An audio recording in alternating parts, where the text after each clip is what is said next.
त्यांचे तर्क असायचे. मला तर आजची ही परिस्थिती पाहिली, राजकारणाची परिस्थिती पाहिली. मला आज मी त्या दिवशी माझ्या भाषणामध्ये मी म्हटलं की आज इथे बाळासाहेब असायला पाहिजे होते.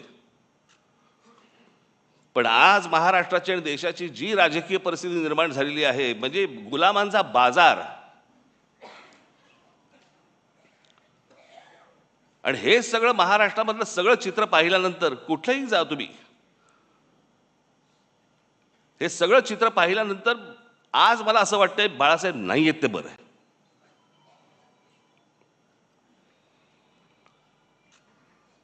तो माणूस किती व्यथित झाला असता, त्या माणसाला काय त्रास झाला असता की हे सगळं चित्र आज जे महाराष्ट्रामध्ये उभं राहिलेलं दिसतंय समोर, की जसे ते पूर्वी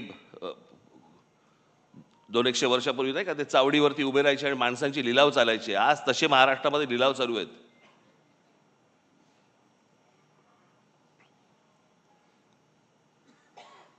आज अनेक ठिकाणी तुमच्या बाहेरच्या सगळ्या जिल्ह्यांमध्ये, कल्याण डोंबिवली असेल, इतर ठिकाणी माझं उद्धव ठाकरे आणि माझं संजय राऊतांची बोलणं झालं.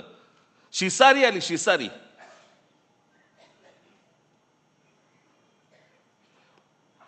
ज्याला व्यथित व्हायला म्हणतो ना आपण, की काय चालू आहे, कुठे नेतोय आपण.